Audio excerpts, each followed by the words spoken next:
Maybe Ronnie, if you wouldn't mind going first, there's a mic near you.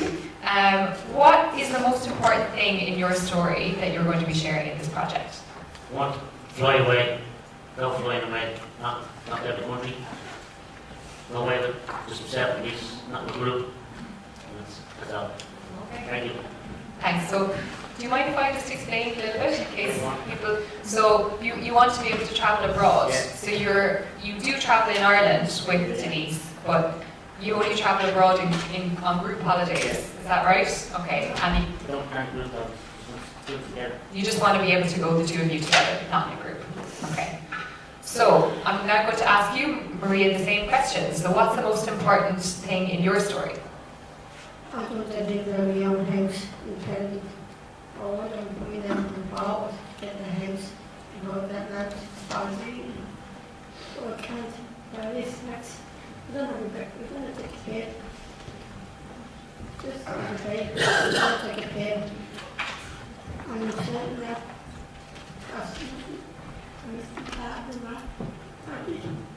Thanks, Maria. Can people hear what Maria No. said? No. Maria, you want to speak up? Well, maybe Sarah, since you've worked with Maria, would it be okay if you explain a bit? Maria says she wants to move out of her the house where she currently lives with her sister. She'd like to have her own house and to live independently so that she can get married to Paul, her boyfriend, who's proposed to her many times. And what else did you say, Maria? Oh, you were talking a little bit about sex. You said Yeah. you don't, you know that you don't want to have a baby, and if you don't want to have a baby, you can take a pill. Yeah. Yeah. Okay. Great, thank you. Okay, so thanks for sharing that. I know it's a long day, and people's stories are very personal to each of us, and it can be very emotional. So I appreciate you sticking with us and telling us these things. I also want to ask Ronnie again first. What made things hard for you when you want to travel away with Denise? What makes things hard? Just trying to stop me from flying away. I want to fly with her and do the wrong thing, the wrong way. And no, that'll stop me from flying away. Just speak their words and just tell them what you want. Keep at them all the time. Keep fighting for it. Thank you. Okay, thanks. Did everyone hear that? Yeah. Yeah. Okay, well, I'm clear. Super. So the same question to you, Maria. What makes it hard for you to do what you want in your life? Well, I just want to live out my own house independently because I'm honestly in making my own apartment. What makes it hard for you, Maria? It's very hard. What stops you from getting married? You can't get around because as I said, when money you get married. Yeah, and I was in their house myself, also with a partner. And well, I look like the kids came to my sister. You know, everybody. Yeah. Everybody hear that okay? Yeah. Yeah? Okay. Like, can you hear that? Yes. Right, I'm afraid of going. Oh. I was trying to get last night from Shanty. I was really too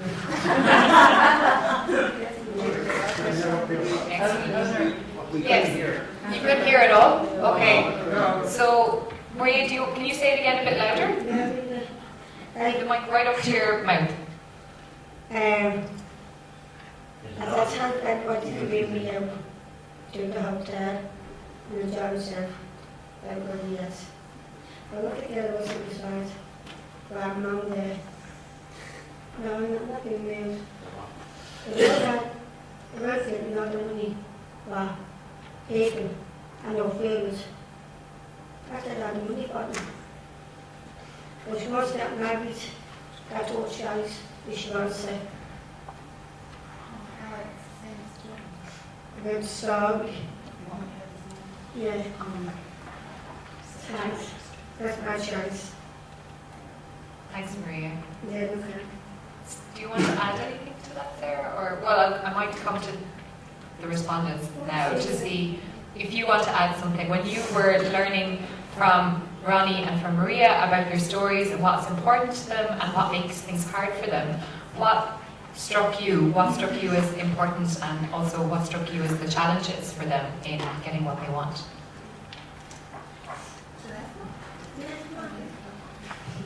Yeah, well, what struck me first was, I said that in September at the workshop already, I expected to listen to Ronnie's story and then find the law that was preventing him from traveling with Beyonce and then say, this must go, or we need to change this. And I quickly found out that it was a lot more complicated. So what struck me most is that it was such a strong interlinked or interrelated barriers, informal barriers, so it's social attitudes, people.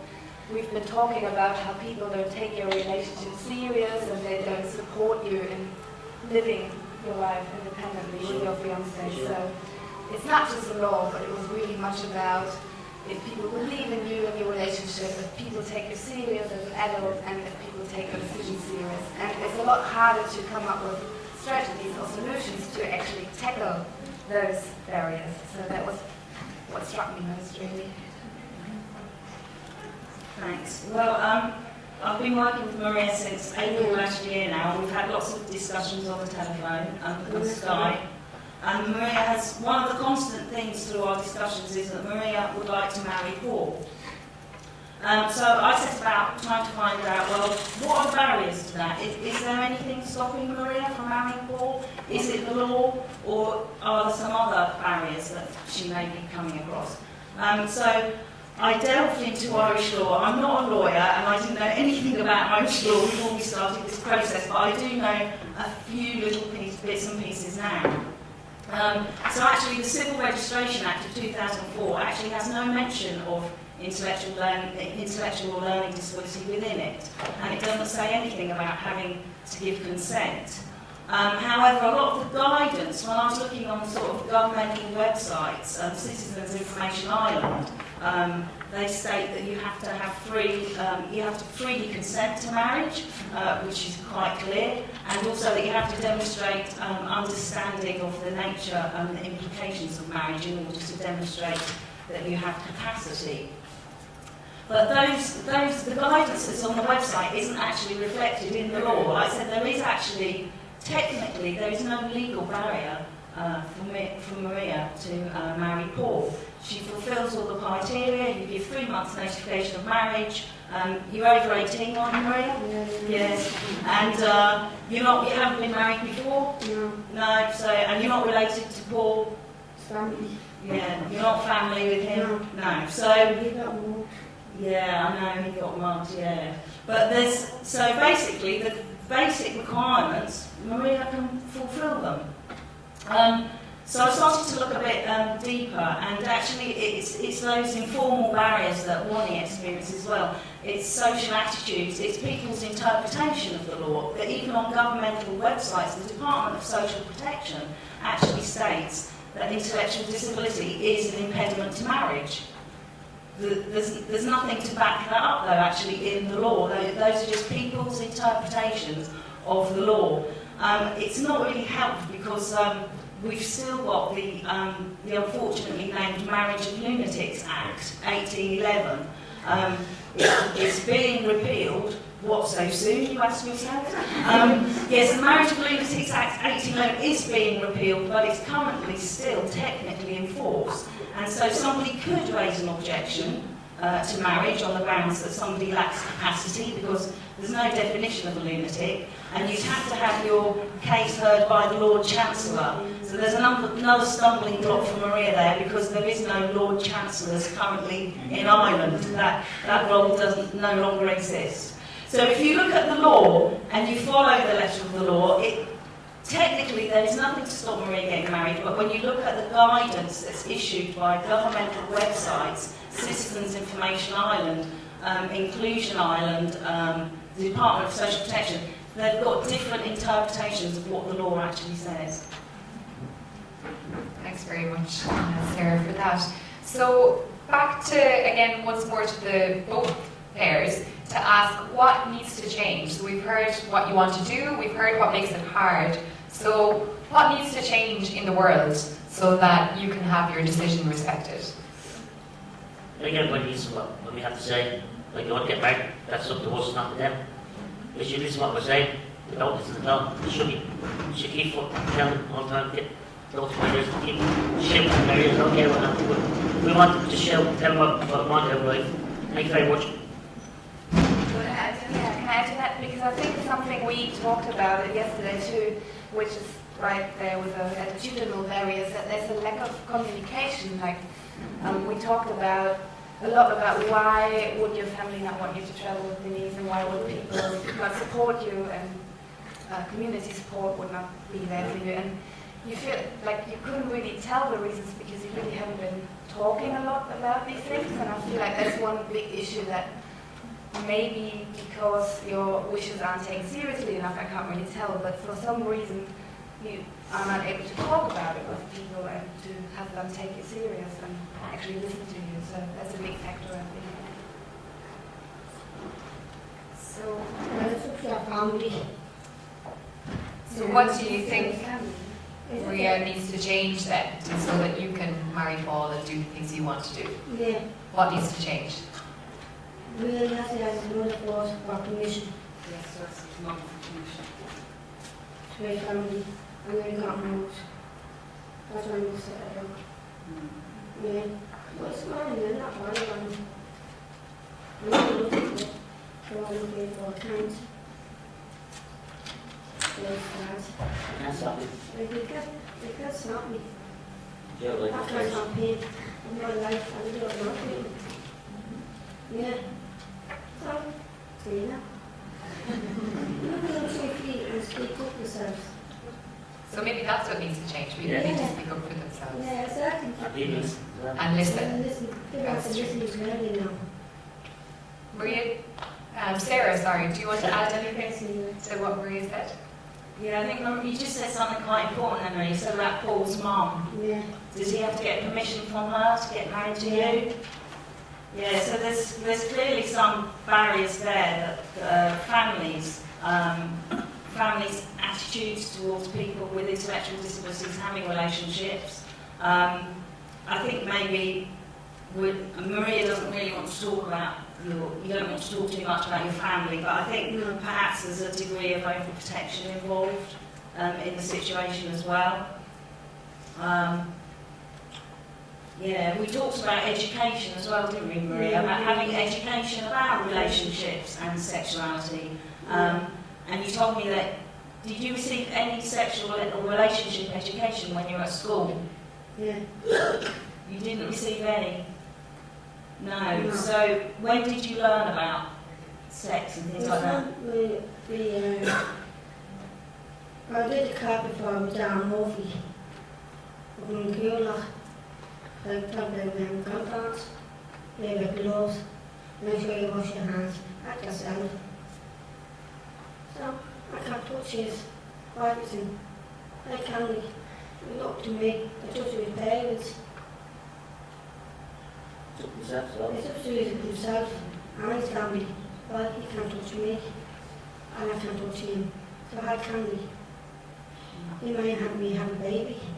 I said no. I said no to him. I said, well, I said, grow a regular age. So, leave it like that. Okay, so I want to also ask you both, both pairs, about what's been important to you in this project. So you've talked about your story, and you've talked about what's important in your life, and what needs to change, and what things are hard. So why did you decide to be part of this project, and what do you think has happened in this project? Sometimes I couldn't even speak up, but I came here before, I was just sitting down and now speak, like, talk to everybody, you know. Not embarrassing, I was just talk to everybody. That's what I like about it. Because before I started to talk, now putting me down. They got away as well. Please God. Yeah. Yeah. To that's what you mentioned earlier. I think I agree that's the most important part. That, I think when we started that, we always talked about you wanting to travel and how you had a hard time talking about it with your family or talking about it, and nobody really listened. And then we had the space where everybody listened to your story here in September, and that was, I think, a very powerful moment for both of us. And yeah, we talked about it yesterday. Things are actually changing in the process of the project, and I think that's the nice thing that you told me yesterday, how you've been talking to your brother about traveling, and you're actually communicating about that now, and there might be ways to change things and to reconsider. And actually we're going to talk again in Berlin, in Germany, and that actually happens through the Voices Project, so thanks again for that. So you can share your story there, yeah. So that was the most powerful part for me in this project, that you can actually see things changing, because it's a lot of responsibility to listen to a story and then not being able to do anything about it, and spending time for more than a year, almost 2 years, and then it would have been really hard to go and say, okay, that's my story running by. So I'm kind of glad that it seems like it's actually doing something. Maria, so what made you join this project, or what have you been doing in this project and learning? Well, I was learning to speak up myself, and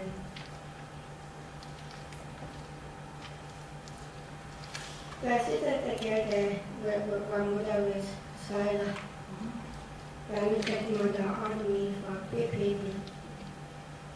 She was upset and I was so shy. She wants to that's what shy. And that's all business. See? Of course, what they want them to do. Yeah. Oh, same question to you, Sarah. I got involved in this project because I'm a learning disability nurse by trade, but I teach nurses now, and I teach people the Mental Capacity Act, which is the legislation we have in England and Wales that is supposed to support people's decision-making capabilities. And sometimes it works, and sometimes it doesn't. And I'm aware that Alex Rockin is sitting over there looking at me, so the implementation, it has been used to support people to make decisions like getting married, but equally it's also been used to conduct kind of invasive and inappropriate assessments on people.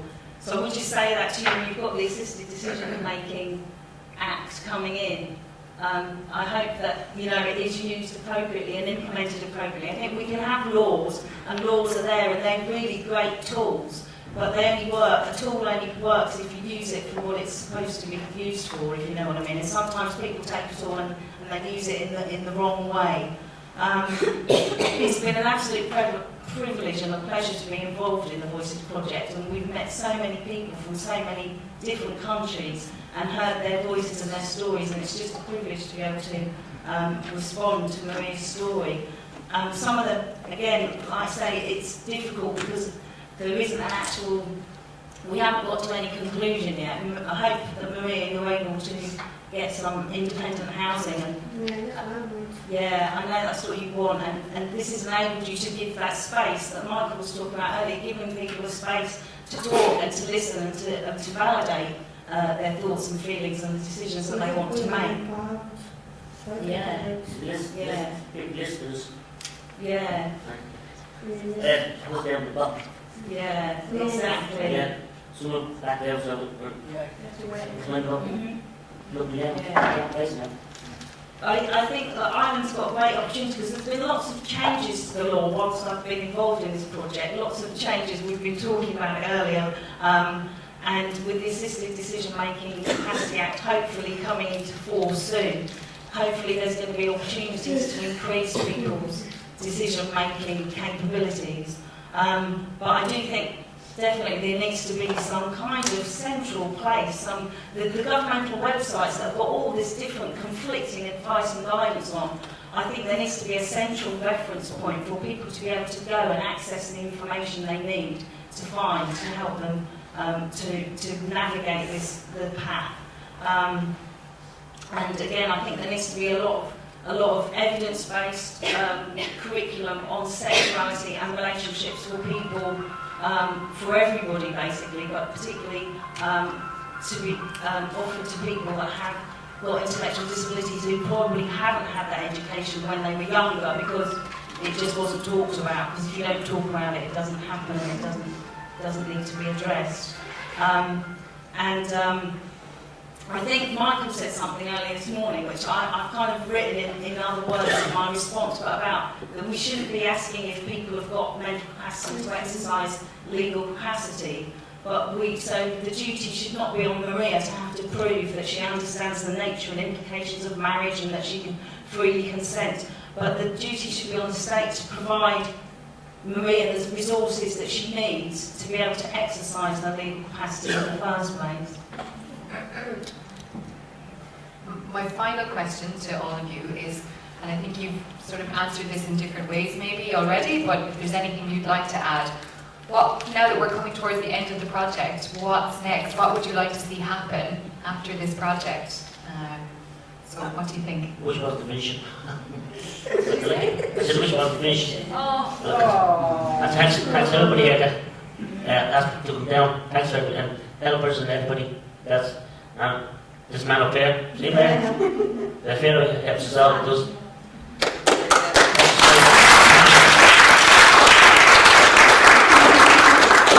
Thank you as well. Thank everybody here. Thank you as well. Thank you everybody. Thanks very much.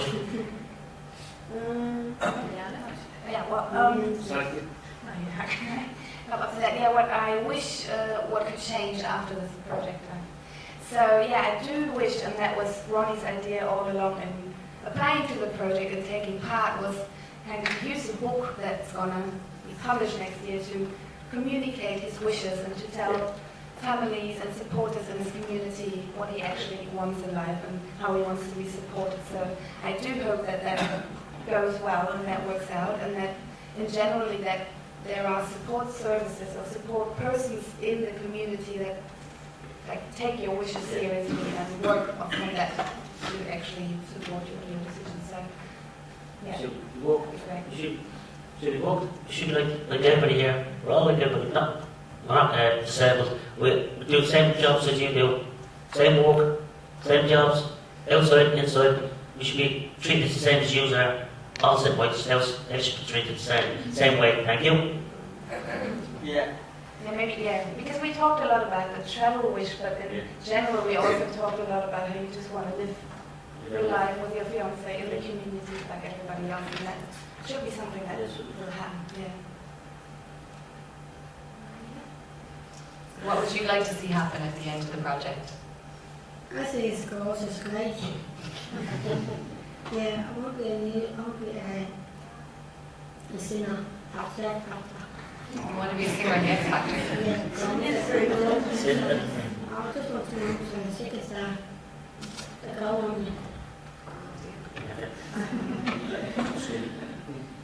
Maybe we can find out after.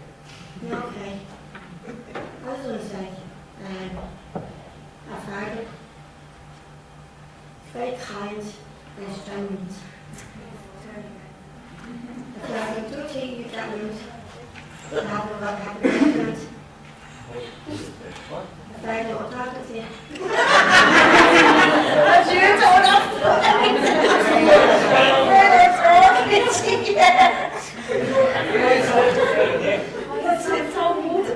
Okay. Thanks, Maria. We got get in a fair. You might not want to answer. In